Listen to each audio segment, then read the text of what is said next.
श्री राधे राधे। भक्ति का सिद्धांत ऐसा सिद्धांत है भक्तों कि किसी की समालोचना या खंडन ही करना हो तब भी उसका आदर करके करते हैं, उसका निरादर नहीं करते हैं। ये महापुरुषों का स्वभाव होता है। और श्री संतदास जी महाराज जी का यही स्वभाव था। वो शंकराचार्य जी के मत का कुछ स्थलों पर समालोचना व खंडन किया, किंतु उनका जब उल्लेख करते तो शंकर भगवान कहकर श्रद्धा मर्यादा ही से करते थे। वास्तव में सबको उपयुक्त मर्यादा देना महाराज जी का स्वभाव था। साधुओं और सन्यासियों में भी कभी कभी गृहस्थियों के प्रति अनादर व अवज्ञा का भाव देखा जाता है। ये भाव संतदास बाबा जी महाराज में किंचन मात्र भी नहीं था। कई जगह साधु अपने को बड़ा, गृहस्थियों को बहुत छोटा ऐसा मानते ना, ये महाराज जी के अंदर नहीं था। वो अपने साधु शिष्यों को भी इसी प्रकार का उपदेश देते थे। गृहस्थाश्रम में रहकर भी उपयुक्त साधन भजन करने से भगवान का लाभ किया जा सकता है, यही उनका अभिमत था। उनके गृहस्थ शिष्यों में किसी किसी की साधन अवस्था काफी उन्नत थी, अतः वो अपने नवीन साधु शिष्यों को उनका उदाहरण देते तथा उनसे सीखने का उपदेश देते थे। दूसरी ओर गृहस्थ शिष्यों को साधुओं को उपयुक्त मर्यादा देने का उपदेश देते थे। साधुओं की पंगत के समय वहाँ किसी गृहस्थ शिष्य के उपस्थित होने पर उसका शासन, नियंत्रण, रोक ये सब करते थे। निस्वार्थ होकर हर कर्म को भगवत सेवा समझने का उनका स्वभाव था और उनकी कर्म पद्धति है। वो सब कार्य निर्लिप्त भाव से ही और साथ ही साथ उत्साह पूर्वक बहुत प्रेम से करते थे। उत्साहपूर्ण होकर संपन्न करते थे हर कार्य को। उनके उत्साह और अद्भुत कर्म शक्ति को देखकर विस्मित हो जाना पड़ता था। महाराज जी जो उनके शिष्य थे, धनंजय दास जी महाराज, वो कहते हैं कि हम लोग युवक थे तथा वे प्राय 80 वर्ष के थे, संतदास जी महाराज, फिर भी हम लोग काम करने में उनकी बराबरी नहीं कर पाते थे। इतना कर्मठ भी थे महाराज जी। वेदांत दर्शन जिसकी व्याख्या उन्होंने की थी, उसका तीसरा संस्करण प्रकाशित होने के समय उनके विषय में चरित्र लिखना शुरू किया गया था। तो मूल ग्रंथ का मुद्रण हो रहा था, तो उपसंहार लिखने का काम प्रारंभ हुआ। तो बाबा जी महाराज बोलते जाते तथा हमारे गुरु भाई जो कॉलेज में अध्यापक थे वो लिखते जाते। सुबह शौच स्नान के बाद दोनों काम करने बैठते। श्रृंगार आरती के समय को छोड़कर 11:30 बजे तक लिखना चलता, फिर प्रसाद पाकर बैठ जाते। तो शाम के 5:30 बजे तक ये काम चलता। एक सप्ताह से कुछ अधिक तक ये काम हुआ। फिर गुरु भाई क्लांत और अवसन्न हो गए, सर में दर्द वो मिचलाने लगा जी। लिखने का काम दूसरों को लेना पड़ा। इस तरह हम लोगों ने मिल करके ये काम समाप्त किया। और बाबा जी महाराज में किसी को कुछ थकान के लक्षण नहीं दिखे और उसी तरह से अदम्य उत्साह से उनका चालू रहता था काम। हर कार्य करने में उनका लक्ष्य केवल एक ही रहता था, भगवत सेवा। भगवत सेवा के भाव से ही सब काम करते थे। यह उनके विचारों व कथन से दर्शित होता था। 1929 ईस्वी में प्रयाग के कुंभ में जाने के लिए जिस दिन यात्रा करनी थी, उससे एक रात पहले एकाएक उनकी तबीयत विशेष रूप से खराब हो गई। वो बहुत ही बेचैनी का अनुभव करने लगे। कभी उठकर बैठते, कभी लेट जाते, बीच बीच में हे महाराज ऐसा बोलते। यंत्रणा बढ़ती गई और हमारे साधु गुरु भाई वनमाली दास जी के पूछने पर बताने लगे। बाबा ने कहा कि मेरुदंड के नीचे से दर्द उठता है तथा ऊपर की ओर जाते जाते हृदय पर दबाव डालता है, जिससे बीच बीच में श्वासावरोध सा हो जाता है। रात को 4 बजे के करीब कुछ बेचैनी कम हुई तथा निढाल से होकर के बिस्तर पर लेट गए। सुबह उठा नहीं गया, बहुत दुर्बल तथा पीले दिखाई पड़े। किसी तरह वे दीवार पकड़ करके शौच को गए। शौच के बाद जब हाथ पैर धो रहे थे तो धीरे धीरे स्वगत भाव से कहने लगे, कल तो शरीर छूट ही गया था, ठाकुर जी ने फिर से दिला दिया। श्री राधा बिहारी जी की श्रृंगार आरती के समय किसी तरह गिरते पड़ते बीच बीच में दीवार का सहारा लेकर मंदिर द्वार तक गए। वहां हाथ जोड़ करके श्री ठाकुर जी की ओर एकटक देखते हुए आश्वसिक्त नयनों से आत्मसमर्पण की भंगिमा से बोले, हे प्रभु, तुम्हारी इच्छा पूर्ण हो। यह शरीर प्राण मन सब तुम्हारा ही है, जैसा रखना चाहो वैसा ही करो। ये भाव उनके सर्वांग से प्रस्फुटित हो रहा था। श्री श्री राधा बिहारी जी को प्रणाम करके जब वे श्री गुरुदेव के मंदिर के सम्मुख आकर खड़े हुए तो उनके होठ हिल रहे थे, जैसे कि कुछ कह रहे हों। नेत्रों से अविरल अश्रुधारा बह रही थी। अगले दिन ही प्रयाग जाना था और 8 बजे के करीब रामकृष्ण मिशन के डॉक्टर आए। उन्होंने शरीर की परीक्षा ले करके कहा, इस अवस्था में अब आप कल नहीं जा सकेंगे, कुछ दिन बाद तबीयत ठीक होने पर ही आप जा पाएंगे। लेकिन बाबा जी महाराज ने अच्छे दीन भाव तथा गदगद स्वर से कहा, बाबा, जब भगवान ने इस शरीर को जीवित छोड़ दिया है तो जो जाने का दिन स्थिर हुआ है उसी दिन जाना होगा। उन्होंने ये बात इस तरह से कही कि डॉक्टर भी कुछ नहीं कर सका। दूसरे दिन यथा समय उनको उसी अवस्था में हम लोग लेकर के गए।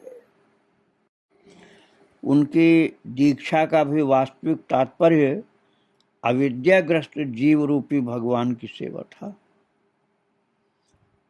और जिसके द्वारा सर्व प्रकार से दुख ताप नष्ट हो और परमानंद लाभ हो।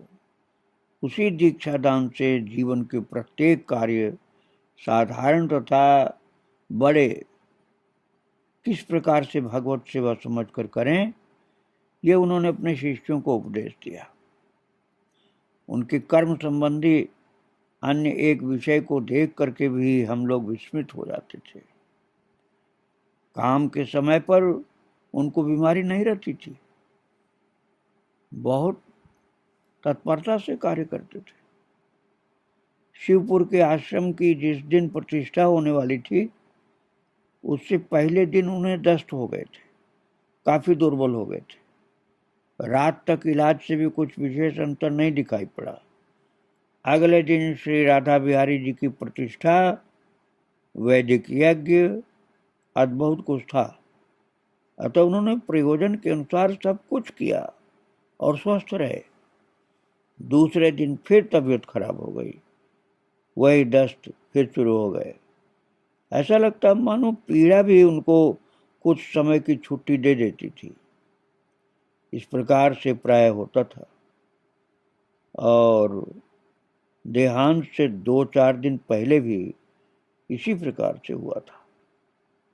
सन 1935 ईस्वी की पौष मास की प्रवासी पत्रिका में हमारे गुरु भाई डॉक्टर ब्रजवल्लभ साहा ने लिखा, उन दिनों शरीर अस्वस्थ होने के कारण वो अधिक बातचीत नहीं करते थे, थक जाते थे। किंतु देह त्याग से 5 दिन पहले प्रसिद्ध अद्वैत वेदांतिक राजेंद्रनाथ घोष उनसे मिलने गए। उस दिन उन्होंने 2 घंटे तक निम्बार्क मत के भेदाभेद का जिस निपुणता से समर्थन किया कि समवेत शिष्य और जन समुदाय विस्मित हो गया। और उस समय तो ऐसा लगता था कि वो पूर्ण स्वस्थ हो गए। इस विषय में तो उनकी उठने बैठने की शक्ति ही चली गई। अस्वस्थ अवस्था में उनके गुरुदेव का प्रसंग आने पर वो रोग यंत्रणा भूल जाते थे। भगवान की कथा कहते कहते उत्साह भाव से उठ बैठते, जबकि स्वास्थ्य सही नहीं था। एक बार उनसे इस संबंध में प्रश्न पूछा था तो उन्होंने जवाब दिया था, बाबा उनके काम के लिए वो शक्ति का अभाव नहीं करते हैं, अर्थात शक्ति प्रदान कर देते हैं। कभी कभी बच्चों जैसा आचरण भी करते थे। वृंदावन में शाम को टहलते समय कुछ दूर जाकर ठहर जाते तथा फिर हम लोगों से जो उनके साथ जाते थे पूछते, बताओ कितनी दूर चल करके आ गए। कोई भी ठीक ठाक नहीं बता पाता, सब अंदाज से ही बताते। फिर वो कहते कोई नहीं बता पाया। हाथ की लाठी को जमीन में ठोकते हुए कहते, ये जगह आश्रम के दरवाजे से 4 फरलांग पर है। कैसे मालूम हुआ? कदम गिनता जो आया हूं। इस प्रकार बालक वो कहते कि बहुत ही कोशिश करके हम लोग हंसी रोक पाते थे, क्योंकि बिल्कुल बालक जैसा स्वभाव उस समय दिखता था। और 1934 ईस्वी में वृंदावन आश्रम में कार्तिक के महीने में बाबा जी महाराज बीमार हो गए थे। इलाज से कुछ ठीक तो हो गए, लेकिन फिर जलवायु परिवर्तन के लिए उन्हें इटावा ले जाया गया। वहाँ पर हम लोग 1 महीने से कुछ ज़्यादा ही रहे। वृंदावन में ही बीमारी के समय उन्होंने जटाएं छटवा दी थी। वो गांभीर्य मंडित सी अब नहीं रही थी। देखने में छोटे दुबले तथा बालकवत लगे थे। आने के कुछ दिन बाद एक दिन दोपहर को वृंदावन से 2 साधु गुरु भाई वहां पर आए। थोड़ी देर बाद ही उन्हें प्रसाद दिया गया। बाबा उन्हें पास बिठाकर स्नेह से खिलवा रहे थे। इन दिनों वे एक गुरु भाई 16-17 वर्ष का होगा, उसके साथ इनका सख्य भाव जैसा था। वो कहने लगा, बाबा आप यहाँ आकर कुछ मोटे हो गए। दोनों हाथ फैलाकर वो कहने लगे, यहाँ कुछ दिन रहने पर तू भी इतना मोटा हो जाएगा। उनका ऐसा भाव देख करके, वो कहने का ढंग देखकर हम लोग भी हंसने लगे। फिर एक दिन इसी से बोले, तूने ऊंट का नाच नहीं देखा? यहाँ पर एक दिन हुआ था, तूने कभी देखा है? वो बोला, नहीं बाबा, ऊंट का नाच तो कभी नहीं देखा। ये देख इस तरह से नाचता है। ऐसा कह करके सिर के ऊपर हाथ करके नकल करते हुए बताने लगे। और ये देख करके हम लोग खूब जोर से हंसे। ऐसा बालक वो स्वभाव हो गया था बाबा का। धनंजय दास काठिया बाबा कहते थे कि एक मनोहर दास नामक उनके गुरु भाई थे, ब्रजवासी थे। और बचपन में ही घटनावशात आश्रम में रहने के बाद बाबा जी महाराज के प्रति श्रद्धापूर्ण हो गए तथा उन्होंने भी साधु शिष्य बना लिया। तब से वो उन्हीं के साथ रहे तथा बहुत निष्ठा के साथ सेवा करने लगे थे। और इनके साथ भी बाबा जी महाराज का सख्य भाव था। इनके साथ बर्ताव करते हुए वो बिल्कुल बच्चे हो जाते थे। उनको स्नेह भी बहुत करते थे तथा उनकी गुणों की प्रशंसा भी हम लोगों से प्राय किया करते थे। धनंजय दास काठिया बाबा कहते हैं कि बाबा का ये अपूर्व वात्सल्य भाव हम सभी को आकर्षित करता था। एक दिन ये प्रसंग उनके सामने ही उठा। उन्होंने सब कुछ सुनकर कहा, देखो बाबा, किसका कैसे कल्याण होता है ये तो तुम लोग नहीं समझ सकते हो। ये बालक अपने माता पिता की बड़ी लाडली संतान थी। छोटी सी उम्र में सब कुछ छोड़कर मेरे पास आ गया। यदि से मैं स्नेह नहीं करूंगा तो इस उम्र में आश्रम की कठोर जीवन यात्रा में किस प्रकार यह टिक सकेगा। इसी कारण उससे मैं इस प्रकार व्यवहार करता हूँ जैसे ये बच्चा हो, मैं इसका सखा हूँ। बाबा योगी किसी के वश में नहीं है। बाबा स्नेह पूर्वक इस तरह बात करते थे। बाबा जी महाराज ने वेदांत दर्शन तृतीय संस्करण के उपसंहार में विपुल परिश्रम किया था और ये पहले बताया। और बिल्कुल उसी समय की बात है कि वो एक दिन सुबह बोलते जा रहे थे तथा हम में से कोई लिखता जा रहा था कि एक मामला उनके सामने प्रस्तुत हुआ। आश्रम से थोड़ी दूर पर श्री ठाकुर जी का एक बगीचा है।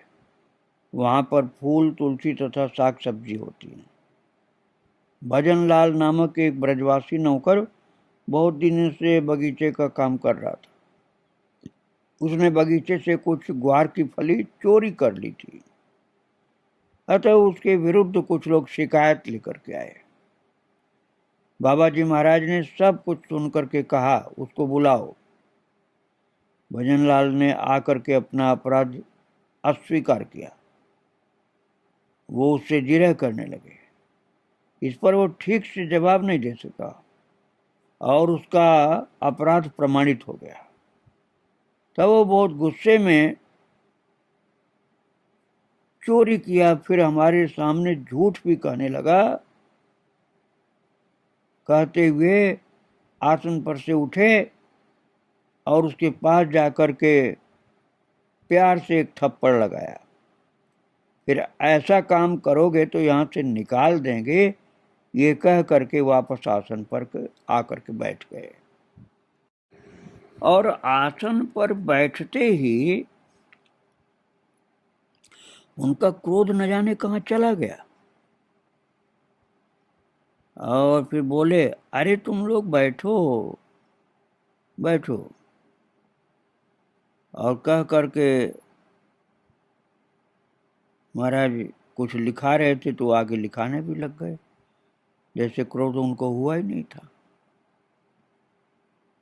और उन्होंने कहाँ समाप्त किया था लेखन को, वो उनको याद था। अर्थात क्रोध में ये भी नहीं भूले हो, तो क्रोध नाम मात्र का ही था। इसी प्रकार एक दिन हम लोगों को गीता पढ़ा रहे थे तो 11 से कुछ लोग आए, उन्हें जल्दी ही वापस जाना था। इस कारण तभी उन लोगों से मिलकर बातें करनी थी। उन्होंने जा करके उनसे सब हिसाब किताब की बातें की, तर्क वितर्क भी किया। जब वे लोग प्रणाम करके चल दिए तो फिर हम लोगों के समीप आए और बाबा बोले, तुम लोग काफ़ी देर से बैठे हो। ऐसा कह करके महाराज जहाँ तक चर्चा की थी गीता जी की, बिल्कुल वहीं के आगे की फिर व्याख्या शुरू कर दी। किसी से उन्होंने पूछा नहीं, जैसे उनको पता था, सब याद था। इस प्रकार से अपने कार्य भी करते थे और भगवान के सेवा कार्य में पूरा का पूरा ध्यान लगा रहता था उनका। जिस विषय पर बोल रहे थे उसका संपूर्ण भाव उनके स्वरूप में उद्भासित हो रहा था। भावांतर होने में एक क्षण भी नहीं लगता था। वास्तव में इस प्रकार के महापुरुषों के संबंध में साधारण विचार बुद्धि व्यर्थ और निष्फल है।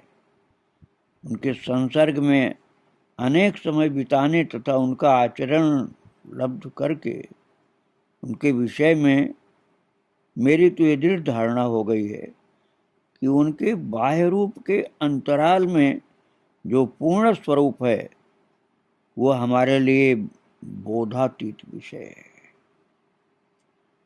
और जिस गुण और शक्ति की क्रिया उनके अंदर प्रकाशित होती थी वो समझ में आना मुश्किल है। वो एक अलौकिक योगी थे। असली बात तो यह है कि उनके विषय में कुछ कहने पर अपनी अक्षमता अनुभूति होती है। पूरा पूरा उनके विषय में कोई नहीं बता सकता है।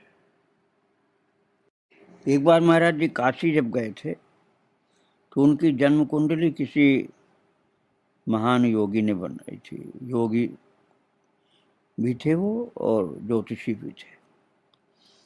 तो उन्होंने लिखा था उनकी कुंडली में कि सहस्राधिक शिष्यों के साथ वैकुंठवास, अर्थात हजारों शिष्यों के साथ वैकुंठवास मिलेगा इनको।